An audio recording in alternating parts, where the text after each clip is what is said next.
And so, we breach the sanctum of the ancients, the first footfalls in this tomb for centuries. This place gives me the creeps, after you.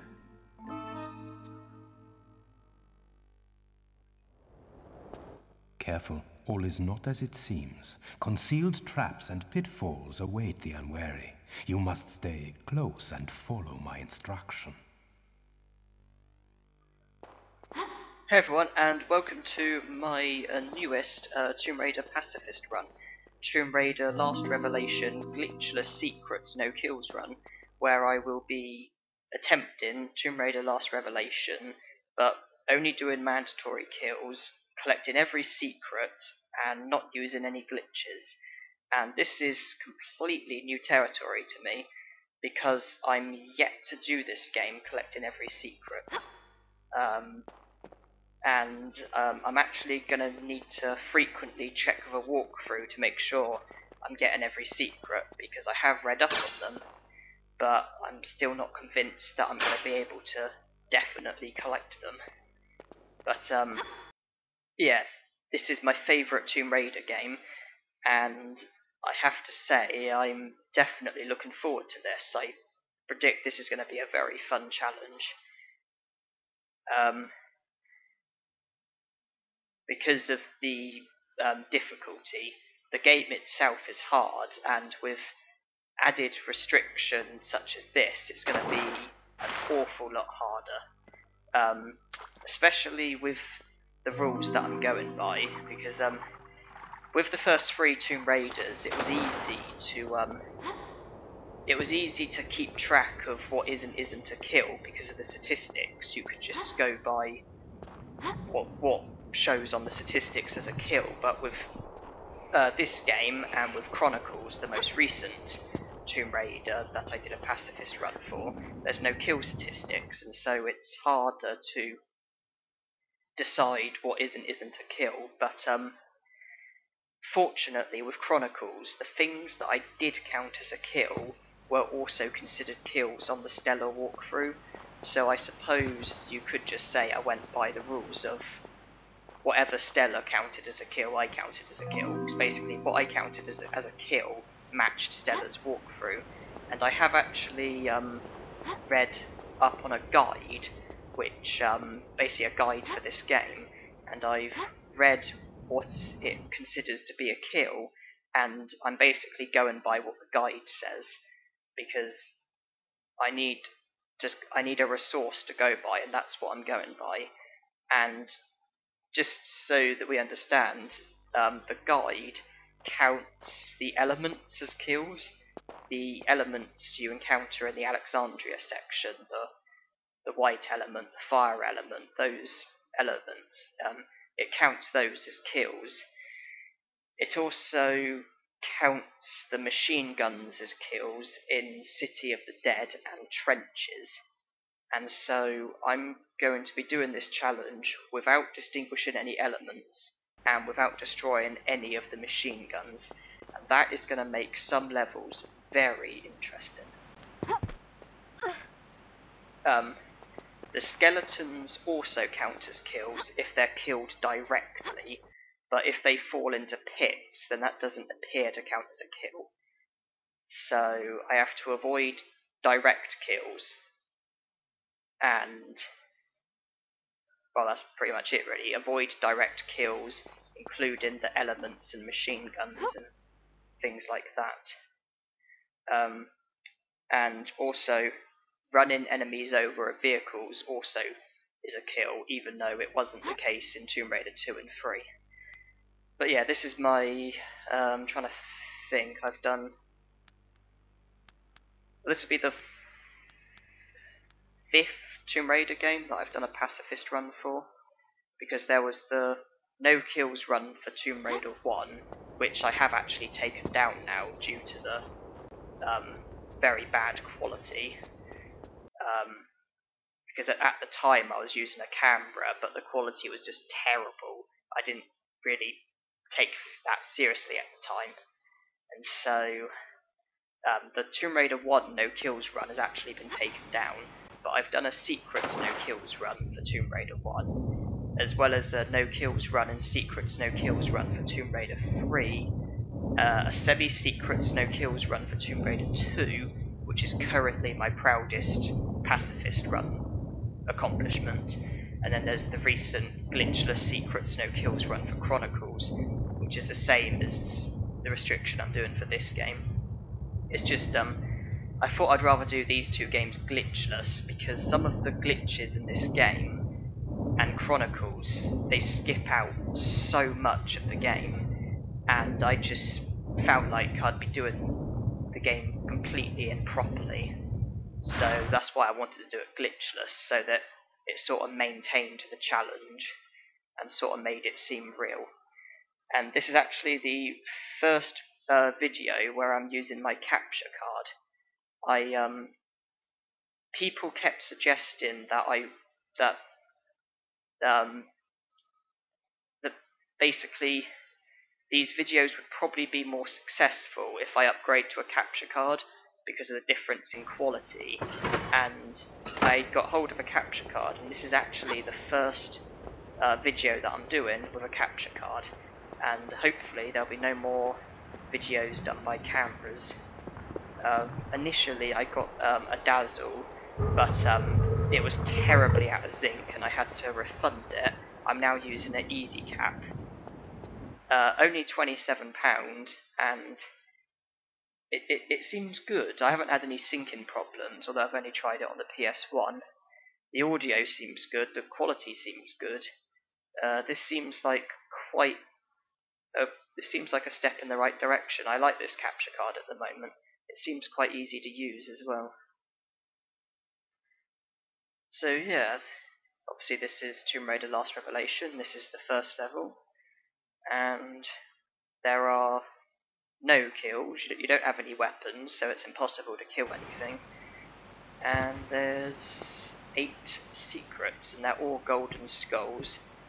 And if you collect all 8 secrets, then you're given what is called the harder path at the end of the level, where you take a slightly harder route, and then you do a much harder version of Race for the Iris.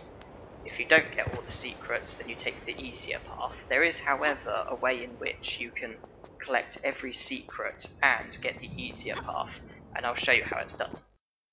When I get there, of course. But I have done a bit of practicing for this challenge, and it's quite hard to compare it to the other pacifist runs, because basically this game has some levels that are pretty straightforward with this challenge, but it also has some levels that are immensely hard, and I'm not quite sure how to compare the difficulty to other games, because basically you've got like some levels where the difficulty is like 1 out of 10, then you've got some where the difficulty is a solid 10 out of 10, and it's kind of hard to compare. Just the hardest so far has definitely been Tomb Raider 2, but there's some levels in this challenge that are an awful lot harder, but then there's a lot of levels that are an awful lot easier, so I'm not quite sure how to compare, but hey.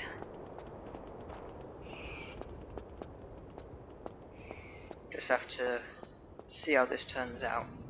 I'm excited because I predict to have a lot of fun, but I'm also hesitant because I know there's some levels that are really gonna drive me nuts. So yeah, you might experience me basically going crazy and yelling at my TV or whatever. Yeah, I'm still playing on the PlayStation despite the capture card. I'm still playing on the PlayStation 1, but obviously I managed to connect my capture card to my laptop.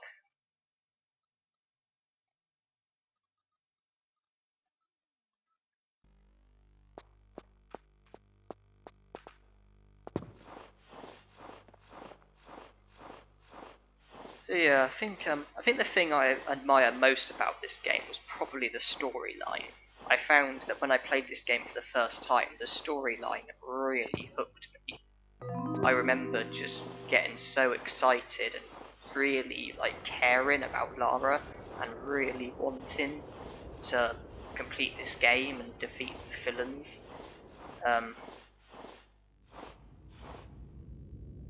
Yeah, just with everything that was happening with Von Croy and Set and all that, just everything with the game. Not to mention the intense difficulty, which made completing the game almost impossible.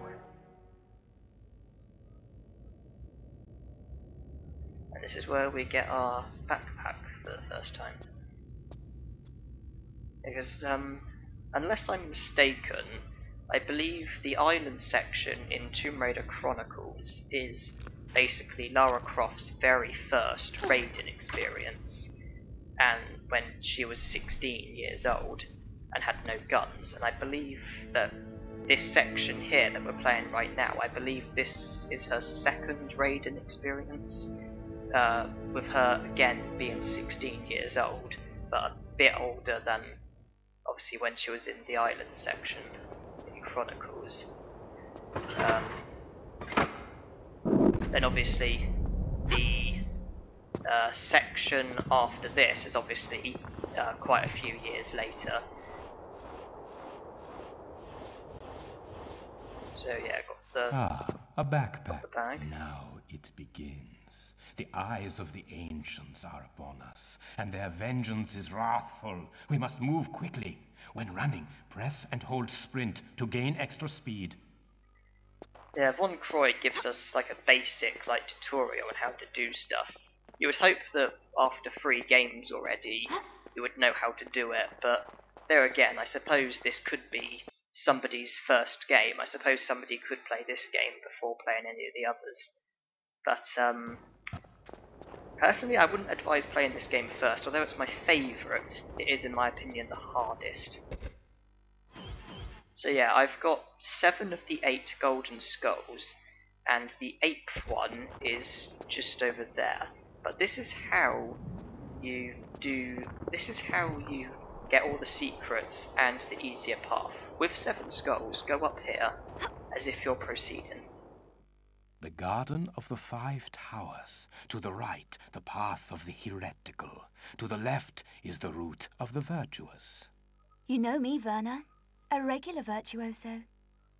So, we've chosen the easy path. Wait for Von Croy to open the gate.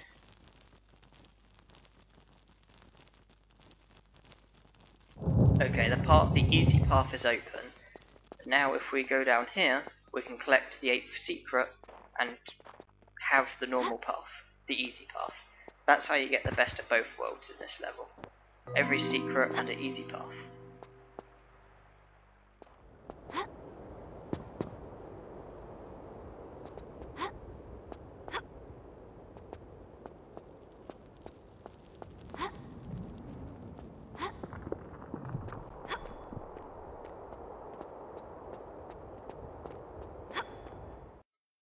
The only difference between this bit and the only difference between this bit here with the easy path and the hard path is that there's no water in the hard path. So if you fall, you're pretty much doomed. But here we've got water protecting us should we foul at the rope swing. Up here we go. Yeah, it's Race for the Iris where the difference shows. Because this level, regardless of which path you take, it's not really any different. Race for the Iris is where the difference shows. The path is a lot harder. Swing across to the alcove. I've not taken it. So Jump from the ledge, then hold down action to grab the vine. To release, let go of action. Now I'm virtually at the end of the level, but I'm going to save because I don't trust myself. And I've got, I believe, 3 slots. Yes. Reason for this game is quite glitchy, and it is possible to stumble upon glitches that basically leave you in a position where you're unable to complete the game. So that's why I have at least a few save slots, so that I can return to a previous one should I encounter a glitch. Because glitches do happen, particularly after saving. A bit like Chronicles, really.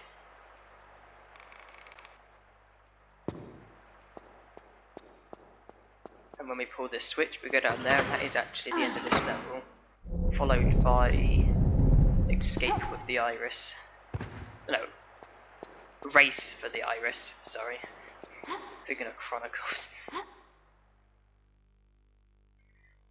Okay, though, before I end, one thing that I'm going to do at the beginning of every level is check the statistics.